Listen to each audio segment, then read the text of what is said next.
Hello guys, welcome back to my YouTube channel education for all. तो दोस्तों, आज हम लोग आ गए हैं रशियन रेवोल्यूशन के पार्ट 2 में। पार्ट 1 में हमने देखा रशियन रेवोल्यूशन कैसे हुआ और रशिया में क्या क्या क्राइसिस हुए, ये सब हमने उसमें पढ़ा। Industrial society and the social changes और सोशलिज्म इन रशिया, ये और ब्लडी संडे, ये सारे टॉपिक्स हम लोगों ने फर्स्ट वीडियो में कवर कर लिए थे। और the first world war and the Russian empire, यहाँ तक हम लोगों ने पहली वीडियो में कवर कर लिया था। अगर आप लोगों ने वो वीडियो नहीं देखी है तो डिस्क्रिप्शन में लिंक है उसका, आप लोग उसको जाके ज़रूर देखिएगा।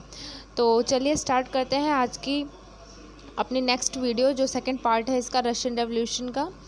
तो चलिए स्टार्ट करते हैं आज की video. The February revolution in Petrograd. तो दोस्तों, 1917 में विंटर्स में पेट्रोग्राड में अनाज की कमी हो गई थी। स्पेशली जो वर्कर्स थे उनके क्वार्टर में क्वार्टर्स में तो फ्रेंड्स, वर्कर खाने की तलाश में इधर उधर घूमते थे। सभी वर्कर्स को लॉकआउट कर दिया जाता है फैक्ट्री से। 50 other factories workers give support to dismissed the workers.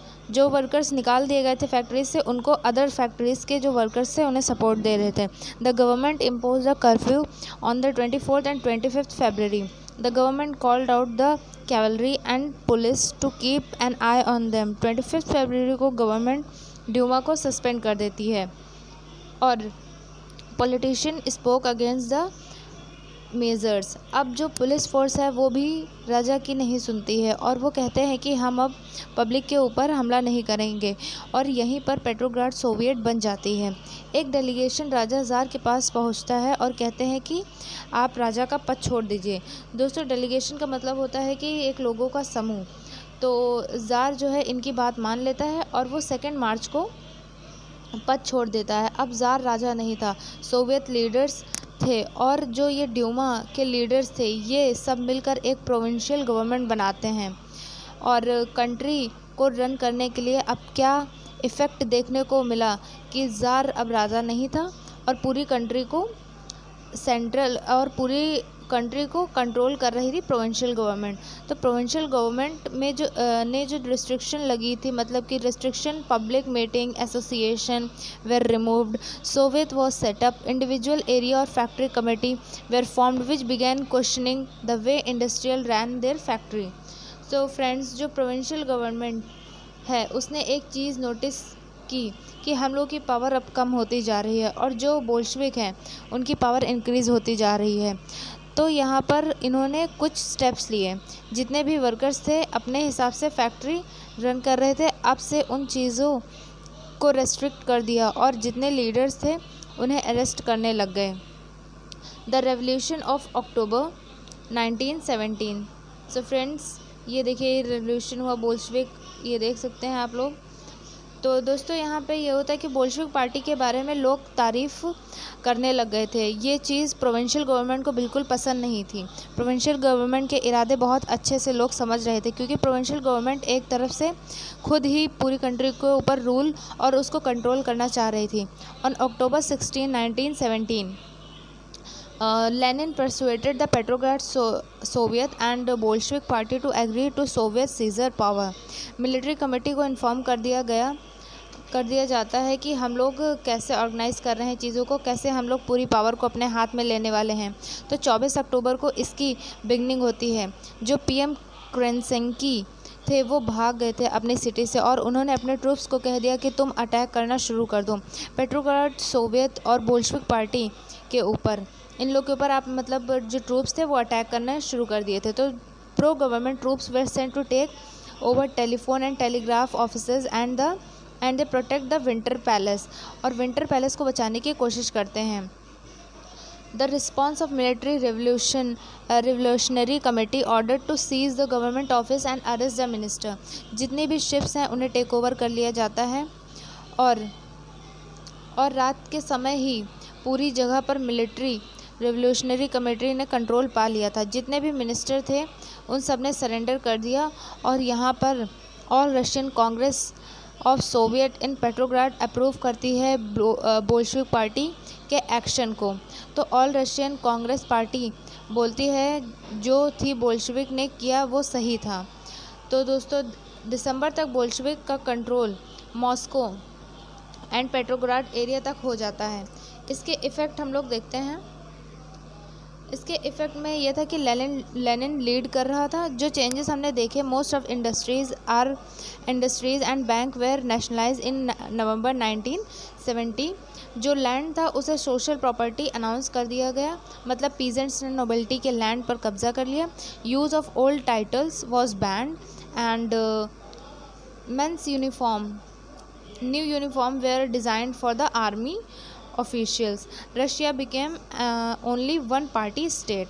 तो दोस्तों ये सारे काफ़ी सारे इफ़ेक्ट्स हम लोगों ने देखा। और अब हम लोग नेक्स्ट चलते हैं द सिविल वॉर। तो दोस्तों द सिविल वॉर जो थी, बोल्शेविक ने इतने सारे रूल्स एंड रेगुलेशन लाए, लेकिन इसके साथ साथ रशिया आर्मी धीरे धीरे टूट रही थी। जब ये लैंड रिडिस्ट्रीब्यूशन वाली चीज़ें हुई, तब आर्मी धीरे धीरे टूटने लगी। जितने भी non Bolshevik socialist, liberal and supporter of autocracy condemned the Bolsheviks uprising. They were supported by French, American and British, Japanese troops. All these fought a war with Bolshevik, making a socialist society. During civil war, they kept industries, bank nationalized during that time. काफ़ी ज़्यादा construction हो रहा था, industrialisation और development हो रहा था। स्टालिनिज्म and collectivisation, या कलेक्टिवाइजेशन भी बोल सकते हैं। तो दोस्तों after Lenin, Stalin lead the party. तो व्लादिमीर लेनिन के बाद स्टालिन ने पार्टी को लीड किया।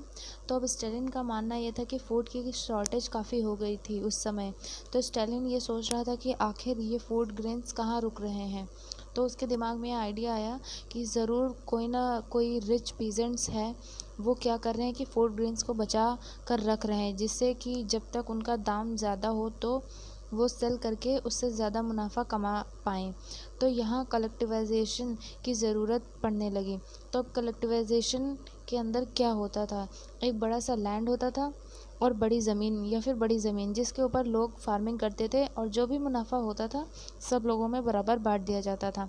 तो इस चीज़ को कलेक्टिव फार्मिंग बोलते हैं। लेकिन जितने भी लोग थे वो इसके अगेंस्ट थे, उन्हें ये सिस्टम पसंद नहीं था। जो भी कलेक्टिव फार्मिंग के अगेंस्ट होता था उस समय काफ़ी कड़ी सज़ा उन्हें मिलती थी।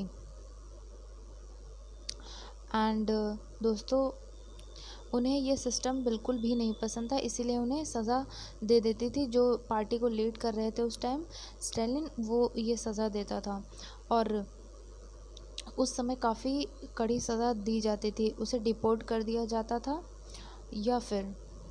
या फिर उसे एग्ज़ाइल कर देते, उसे बाहर निकाल देते थे। तो इस जगह पे हम देख सकते हैं कि स्टालिन जो था वो काफ़ी स्ट्रिक्ट था। तो हमने ये देखा कि रशिया में काफ़ी सारे चेंजेस आने लगे थे। दोस्तों ग्लोबली इसका काफ़ी ज़्यादा इन्फ्लुएंस हुआ पूरे कंट्री में। एंड हम लोग अपना नेक्स्ट देखते हैं, the global influence of the Russian revolution and the USSR। तो दोस्तों बहुत सारी कंट्रीज़ में कम्युनिस्ट पार्टी फाउंड हुई और इसकी आइडियोलॉजी भी काफ़ी जगह पे देखने को मिली। सोशलिज़म काफ़ी ज़्यादा फैला बहुत सारी कंट्रीज़ में। जैसे आप इंडिया को भी एग्जांपल ले सकते हैं, इंडिया में भी काफ़ी कम्युनिस्ट पार्टी के सपोर्टर्स या फिर उनके विचारधारा पर चलने वाले लोग हमें देखने को मिले। लेकिन दोस्तों जो रशिया था वहाँ पे ये पार्टी लीड नहीं कर पाई। उसको सोशलिस्ट आइडियाज़ को उसने फैलाया, लेकिन वो वहाँ पे लीड नहीं ले पाई। By the time of the outbreak of second world war, the USSR had given the socialism a global face and a world stature। तो दोस्तों ये चैप्टर यहीं पे ख़त्म होता है। और दोस्तों आप लोगों को ये चैप्टर कैसा लगा आप लोग ज़रूर कमेंट करके बताइएगा। अगर आप लोगों को कुछ समझ में ना आया हो तो आप लोग कमेंट बॉक्स पे कमेंट करके ज़रूर बताइएगा। और अगर आपको वीडियो अच्छी लगी हो तो प्लीज़ लाइक करिएगा और चैनल को सब्सक्राइब करिएगा।